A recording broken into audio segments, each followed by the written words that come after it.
Alright, my Blood Bowl freaks and savages, this is Serious Jest, and you are watching MML Season 21 action.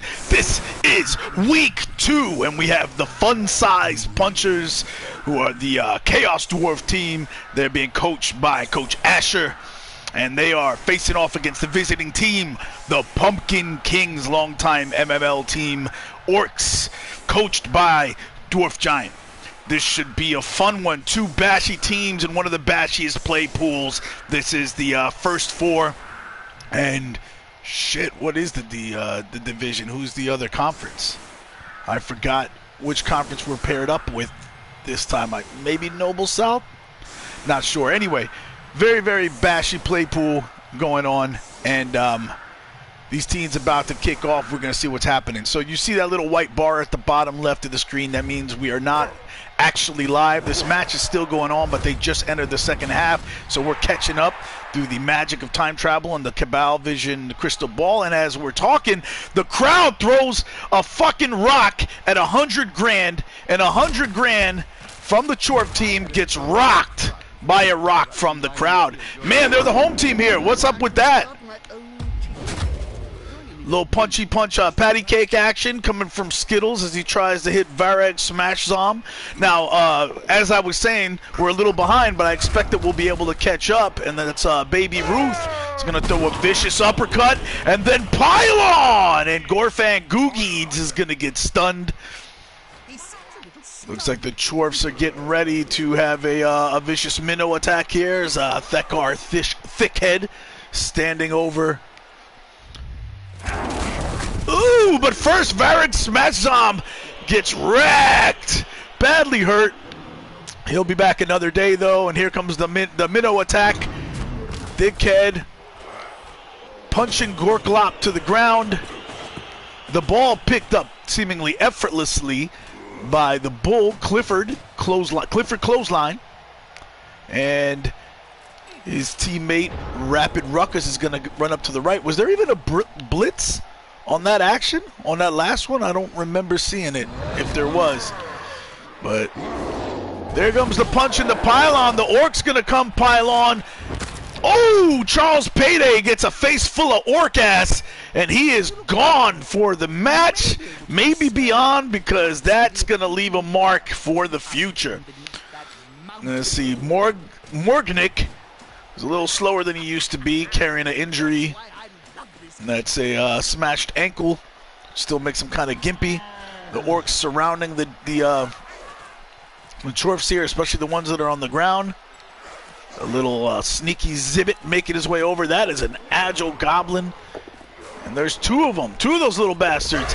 And that's what a sneaky git does. He's always going to take a shot at anyone laying on the ground. I'm sure the Chorfs are not going to like that, and that goblin may find himself in some trouble on this upcoming turn. And the Orc team is leaving their players, 3 players back over there in a safety position in case Clifford Clothesline tries to make his way over there. Clifford Clothesline, a very agile bull and a great carrier. And wow, look at that! The Chorfs do try to retaliate. If I'm not mistaken, the punch was, they tried to blitz this dude Morgnick, and it didn't work out. He didn't make it. He stuns himself as he's laying on the ground. Orc's trying to return the favor, though, but 100 grand just sits there and takes it in the chest and says, "That's all you got, bitch?" Another punch from an Orc at his massive, short but stocky dwarf chest, and he's taking any kind of punishment they can dish out. He's not bothered at all. That's how he does things. And another foul by the little bastard.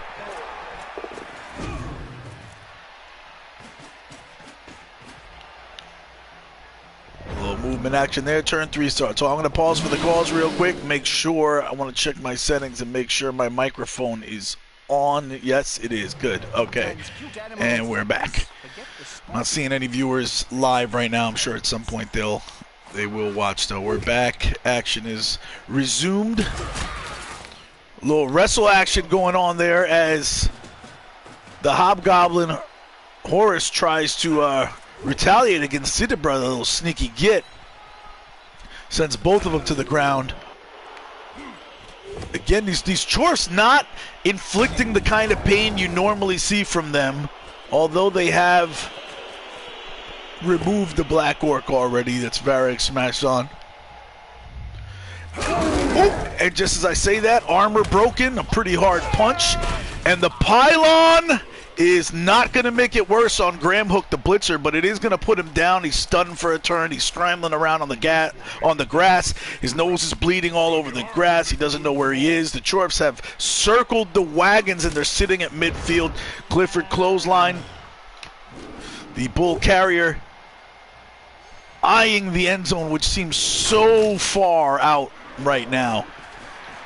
But at least he's got a bunch of brawny teammates surrounding him, ready to go to war with him.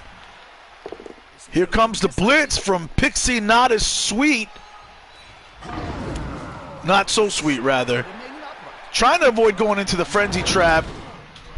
Ends up in a frenzy trap, but doesn't fall to the ground. Next turn could be tough. And again, here comes a sneaky little bastard. Goblin boots put to work.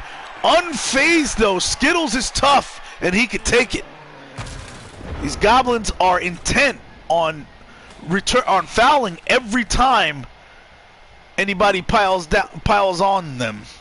Blech. And there we go, Morgnick gets hit back by 100 Grand. 100 Grand doing his thing, man. He's not taking shit for nobody. And the Dwarfs trying to kill this little goblin. They do not like him. They do not appreciate getting stomped on. And they've been unsuccessful, though. He is hard to kill. Looks like there's an opening here on the right. Will the Dwarfs take it? Maybe, but first, damn, a lot of good defense in terms of against blocks. Well, it's just not working out. The Minotaur is really angry.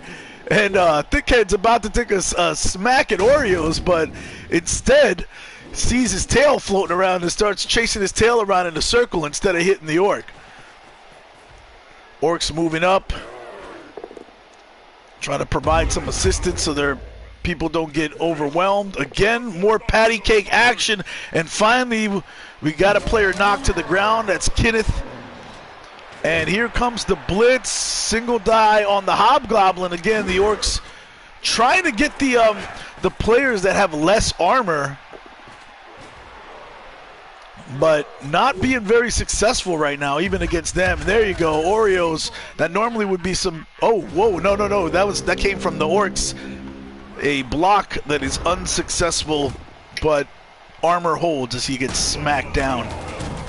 And, oh, there we go, a little armor break, and we finally have Morgnick gets knocked out. Believe that was 100 Grand, but nope, that's 100 Grand right now. And 100 Grand finally connects with Sibber. That is one tough little bastard goblin. That was Baby Ruth, by the way. They knocked out the Orc. Another Orc armor break as the claws come through, and you can best believe he's going to get a face full of hairy dwarf stomach. However, it doesn't do the trick. Again, Rapid can't get the job done here. And again, the Minotaur still chasing his tail, turning around in a circle. Pixie, not so sweet, thought he was going to get wrecked. He didn't. He's fine, at least until next turn.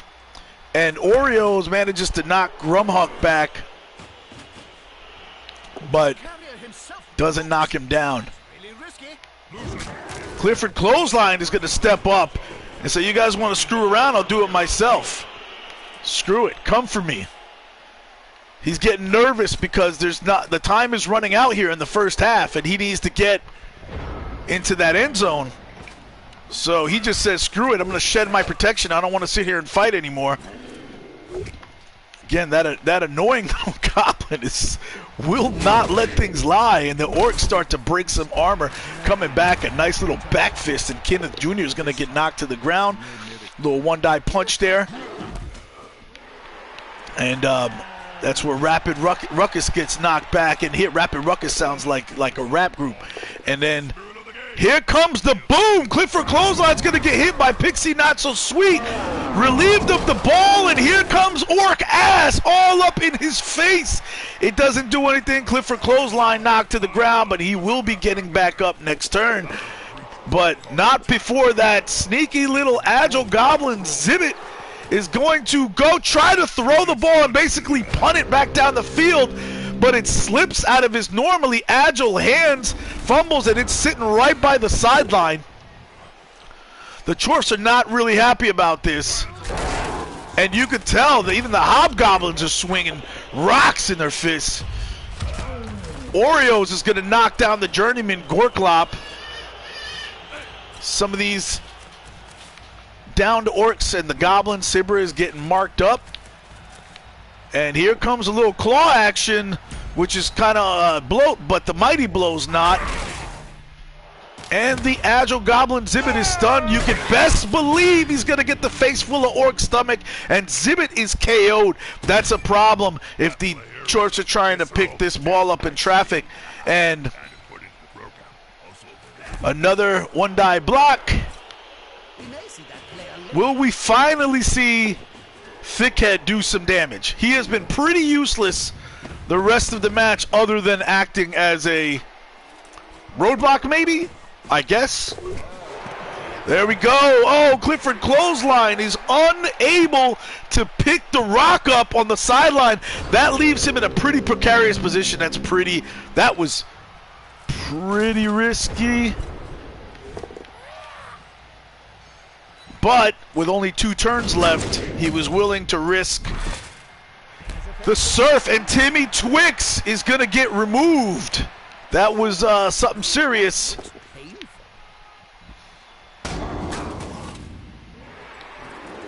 $100,000 gets knocked to the ground for the first time. And are we going to see the surf? That is Pixie Not So Sweet. He's going to come up and push Clifford into the crowd. And oh my God, the crowd stomping Clifford clothesline to death. Oh, that's his own stadium. The apothecary unable to save him at all. His lifeless body now is being just ripped to shreds from the crowd. That's why the Apo can't even get in there. He runs to the sideline. A fan punches the apothecary in the face, knocking him out cold, as Clifford continues to get ripped to shreds by fans in his own stadium. That's these little bastards right here. Wow. The ball picked up this time and launched down the field in a punt. And oh, Rapid Ruckus is pissed, and he wants revenge. He runs up and provides an assist on Gorfang Goodzies. And Gorfang is knocked out. I think there was a Blood Bowl player under this other one. The Chorfs right now seem more interested in kicking ass than even scoring. This is interesting. What's going to happen here? Are we going to see the surf? We are going to see another surf. The crowd is getting their fill today, but this time it just seems like even in their own home stadium, the crowd, like the fans for the Orcs, are just doing more damage. The Chorf fans have been pretty tame. The Minotaur, again, just really useless offensively. He's been tying people up, so it's been good for that. But he is just, that's just not, that is exactly why some people don't like using Minotaurs or employing them. Their contracts are huge. They don't always get it done. $100,000, who was taking so much damage earlier on, his armor must have finally gotten wore down. There's a little orc action, trying to return this favor. There's so few orcs on the field now at this point. And look at this. We're going to see Akadaka break down the sideline back toward his own end zone. The Chorfs so pissed off about the death of Clifford clothesline that at this point they weren't even focused on the ball or scoring, and Graham Hook is going to pick up that ball, throw it down to Akadaka, and wow, with only 1, 2, 3, 4, 5, 6 orcs left on the pitch. Oh wow, then again, there's not that many Chorfs either. 3, 4, 5. These teams have really worn each other out. Look at these sidelines right now. But with all of that, going on. The Orcs sneaking away with the ball, and oh, his little short legs just couldn't extend as far as he needed to. The punchers are not going to be able to stop the score, so they figure screw it. Oh! They try to get an extra hit in, unable to get there. He pulls up lane, Baby Ruth slips. Oh! The Orcs extending for the touchdown. Akadaka stumbles right as he's going into the end zone, regains his footing, and he's gonna score. What an exciting first half. Akadaka with the big score. The Pumpkin Kings are on the board, and really the rest of this match is going to depend on whether or not, basically their will to fight. Both teams with a lot of knocked out players on each sideline. Who's gonna get up and keep fighting? That's what I want to know. That's what I want to see. Halftime coming. You see this weather dome over here. Again, Clifford clothesline. A very agile Chorf was killed. The only knocked out Chorf gets up. 2 Orcs stay on the ground. It looks like the Chorfs want to fight at this point more than the Orcs do. And that's surprising because of the way that the match has gone so far. Chorfs have been really, I feel like the Chorfs have been fighting harder and more interested in winning the match, and the Orcs have been maybe caught on their back foot during this whole match. Got surprised a little there, and this has been crazy. And there we go. Now the Chorfs got 3, 4, 5, 6, 7, 8, 9 players on the pitch, which is actually, it's more than they had before. To the Orcs, 6, 7, that's 7, I believe, right? I keep switching the play. 5, 6, 7, 8. So 9 to 8. Advantage defense.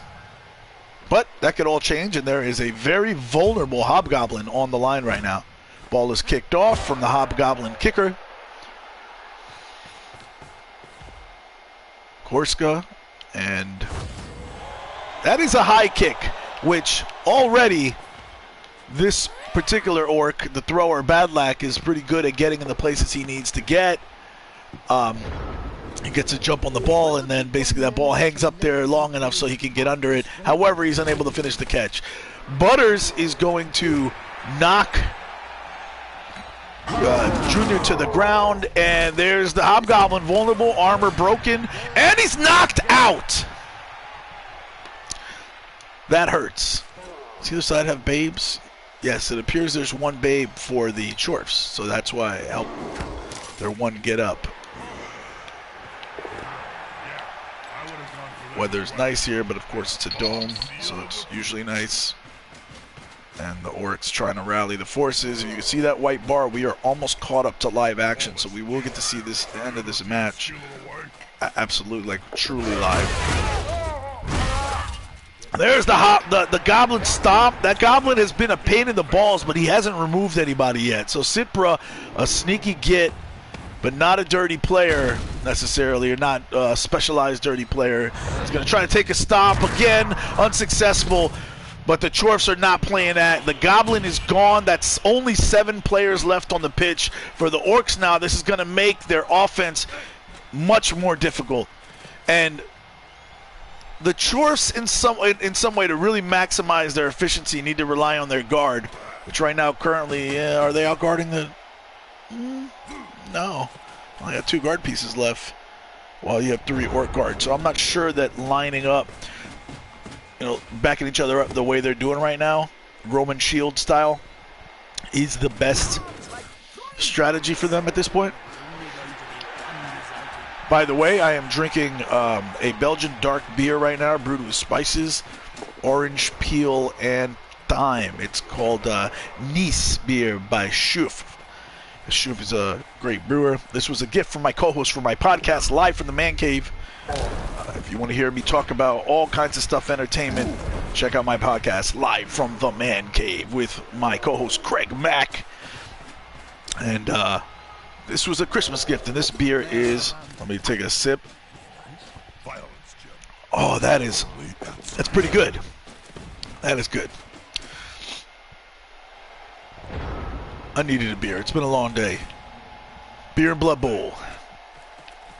All right. Here comes Baby Ruth. Oh, it looks like they're lining up to tee off on Butters.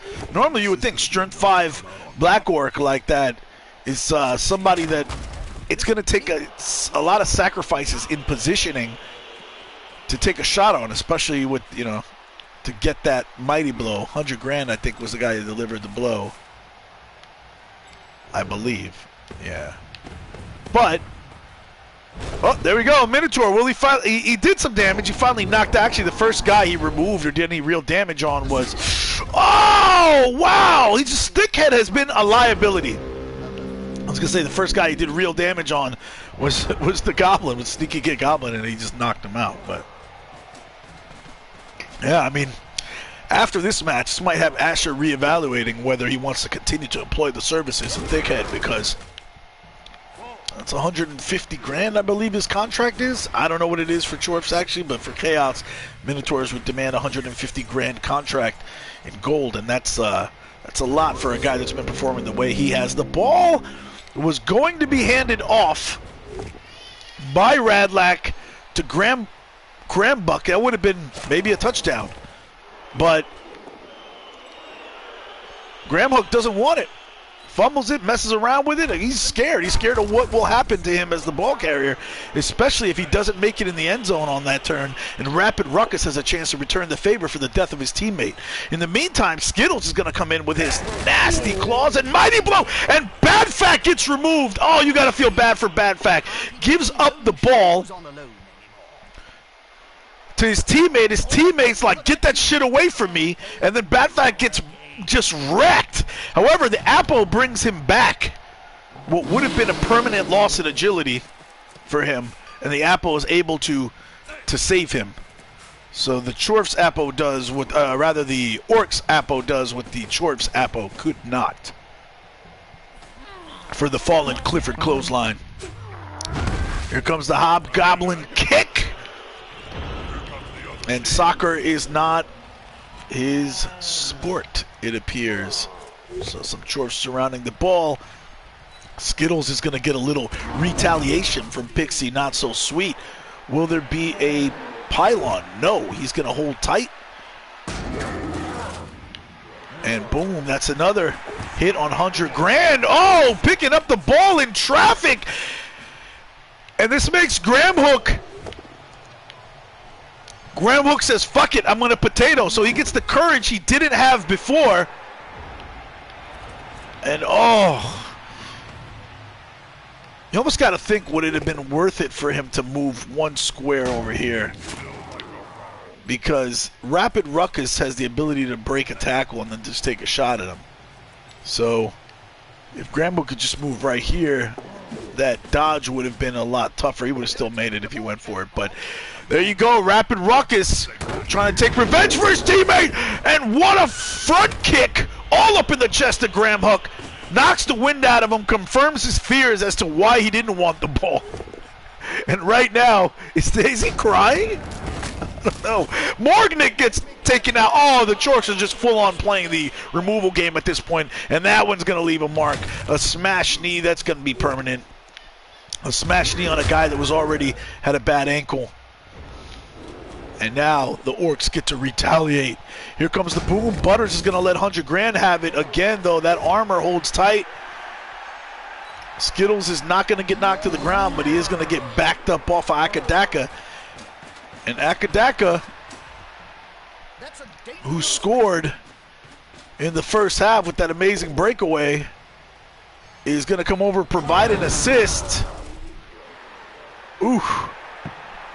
What could have been a surf, but instead Rapid Ruckus is laying there motionless. Oh, and that's... Ah, was that the smart play? I guess.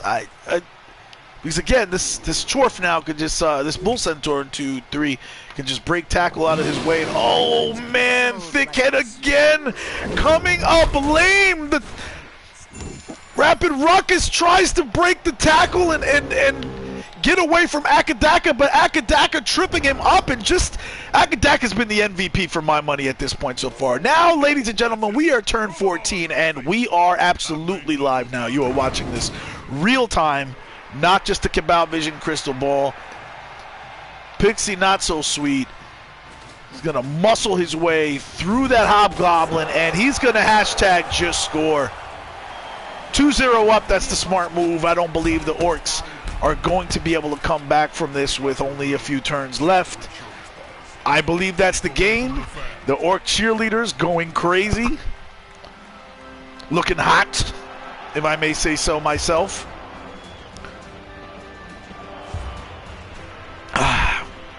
That's the Nice Schoof talking. And, one of those little bastard goblins is going to get up, looking to do some damage. And the Orcs are just running out of personnel with only 7 players left on the pitch, even with the goblin that woke up. And they're actually going to put Sibra on the line.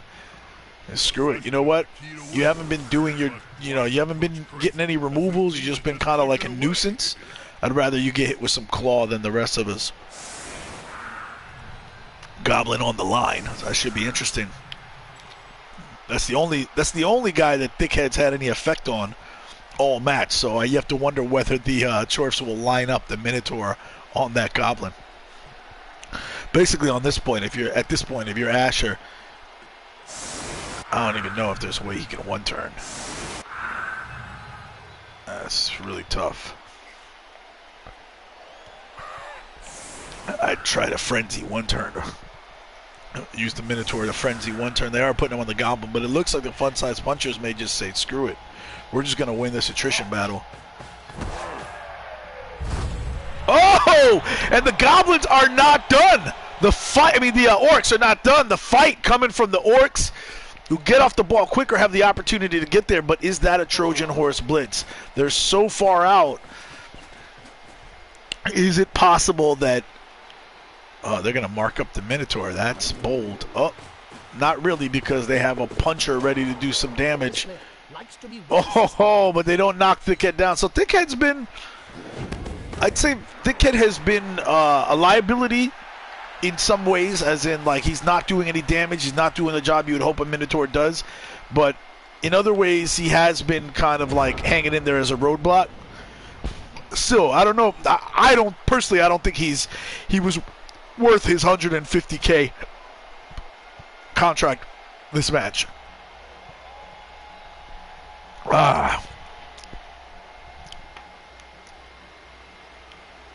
And then this, I don't like lining your Bull Centaur up all the way up here if you got to score quickly. I mean, you really have 3 turns to score 2 touchdowns. It looks like they're just giving up on the game and they're just trying to basically kick some ass. And Skittles is going to push Akadaka back. Well, poor Akadaka. He's done so much in this game. Like I said, for my vote, he'd get the MVP for this match. And then how does he get rewarded? He gets put right back on the line. He's got to be looking at his coach like, come on, really?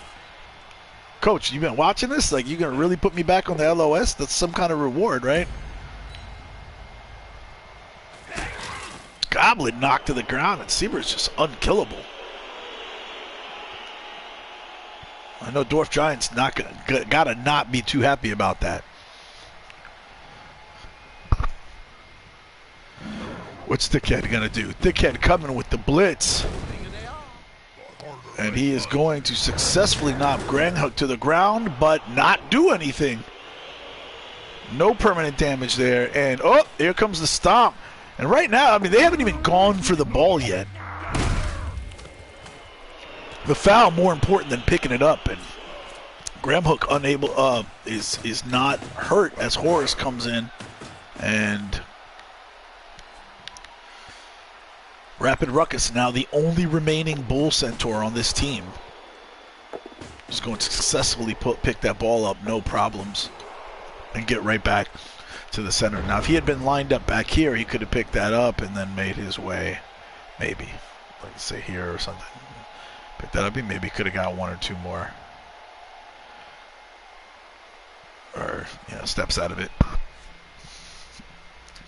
Only 2 turns left, and really this is just a street fight at this point. The ball no longer really matters. I mean, really a valid strategy at this point, because it's really the only way the Chorfs are going to be able to win, I'm thinking. Pitch clear. Straight up. I don't even know if that's possible in 2 turns. But if there's a pitch clear and the score, I don't know how that would go. Let's say the Pumpkins get this turn, and then basically on the next turn, which is going to be impossible, on the next turn. Yeah, I don't know what happens if that. Yeah, actually, that could be a way to tie this matchup. Theoretically. No, maybe not. Because if on turn 16 the Chorfs clear the remaining orcs,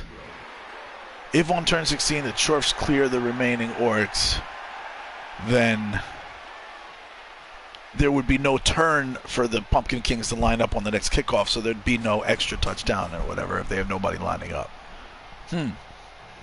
So this game, again, unless everybody gets destroyed on turn 15 on the pitch clear and there's a Chorf score, which it seems, it's impossible. This game is over. This game has been lost. This is a street fight at this point. And Thickhead is going to get rocked by Butters. I hate my stupid face.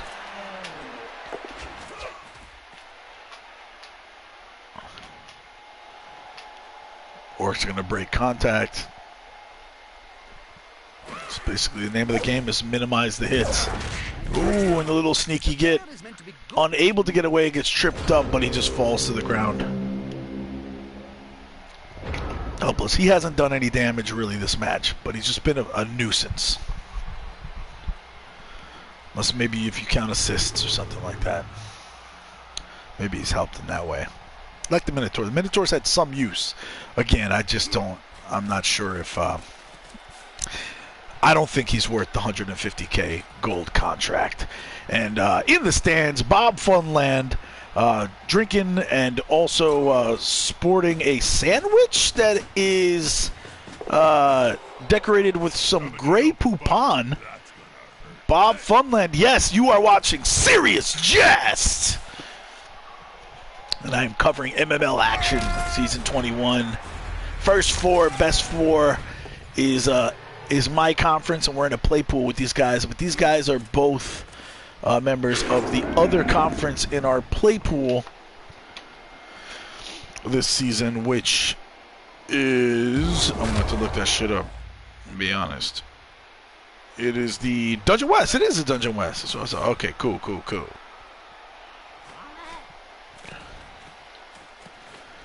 Here comes a little stompy stomp action on turn 15. Again, these guys, at this point, this match is over, and these guys are just going at each other in terms of, like, I'm going to break your players before you break mine.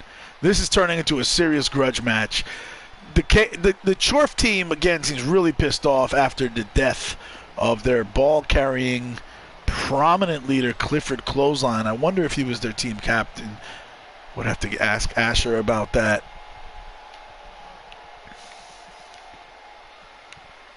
It looks like the Chorfs are done on this round. I don't know what the hesitation is here. Are they typing stuff in chat to each other? Or what?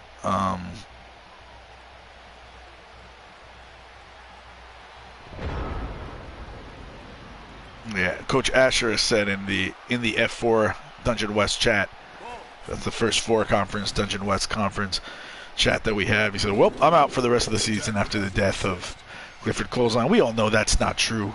You can recover. It's early in the season. Hire another bull. And honestly, bulls are good right out of the box. The extra skills help, but they're useful right out of the box.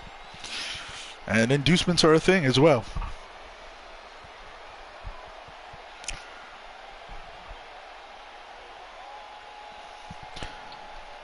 So the Orcs looking to get their thing, and this will be their last turn, getting to punch some Chorfs. And How are they going to do it? They were unable to knock Thickhead down. So again, Thickhead has been a nuisance himself in that he hasn't done anything to merit, like he hasn't done anything like proactively, like offensively in terms of like causing damage. But he's also been a roadblock that the Orcs have been unable to hurt, knock down. He's just been a pain in the balls. And now, basically, it looks like DwarfGiant just trying to figure out what his final blow will look like. The blitz has not been used yet. And more importantly than the blitz, he's trying to run away. Pixie, not so sweet, so he doesn't suffer any more injuries. We've had some significant injuries in this game. These guys have really wrecked each other. And the red die block, David beats Goliath on that. Thickhead knocked to the ground, but again, his thick head absorbs the damage. And now the Chorfs are going to get to retaliate. It'll be interesting to see if there is retaliation against Gramhook, whose armor has already been broken in the past to the tune of a serious concussion, which will always make him more vulnerable to it. What's going on here? They're going to blitz. So he ran away, and that showed weakness, and the Chorfs weren't appreciating that. So they're going to make sure they take him down to retaliate. He's already vulnerable. They don't get it done on the initial knockdown. Will the pylon bring an armor break? It does not, and that looks like it. Are they going to foul on turn 16? Wow, if Thundin ever watches this, he will be not happy. T16 foul. That's the Chorf saying, you killed my bull. I want to return the favor. Wow, what a match. This was fun. It was a lot of fun to announce, and I hope you guys had a good time. Look at that, 20 armor breaks to 6. So, over 3 times the armor breaks. Yeah, rough for him, but over 3 times the armor breaks for the fun-sized punchers, and yet it felt like the Orcs got the best of them attrition-wise. So they got a bunch, fun-sized punchers got a bunch of KOs. So they're not giving the Pumpkin Kings credit for the surf damage, the killing of Clifford Clothesline, because that was actually from the fan. So if we watch this, if you look at these stats, it looks like the Chorfs just really outpunched the Pumpkin Kings. But in reality, if you saw the match, it would look like the Orcs really walked away from this with getting the best of them. So, again, first 4 Dungeon West action here. This has been strictly Dungeon West. And what's really interesting about Week 2, by the way, there's one match left, and that's actually mine. I'll show you guys in a second. But what's really cool about Week 2 is that in Week 1, Week 2, everybody that's playing each other... I went the wrong way. This is the longer way. But in Week 2, everybody that's playing each other in our play pool, basically everybody who lost is playing somebody else who lost, and everybody who won is playing somebody else who won.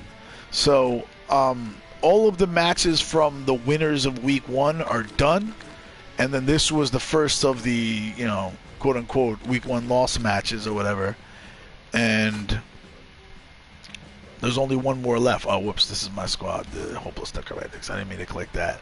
So, coming down here. And then basically, all right. So with that victory, this, as soon as it's confirmed, the Fun Size Punch, oh no, it has been confirmed. So they're 0-2. And then Pumpkin Kings, who had lost their Week 1, jump up now in a 3-way tie for 3rd place. And we have one more match, which will be my Hopeless Necromantics against the Chaos Squad, the Curitins. My ex-Fox, Coach Fox, will be available at around 8 p.m., so that's in about 40 minutes. And that will determine which one of us either jumps up to tie for 3rd place or jumps down to the bottom to join the Fun-Sized Punchers at a 0-2 start to the season, or ends up in a tie, and then we would both be teams 6 and 7.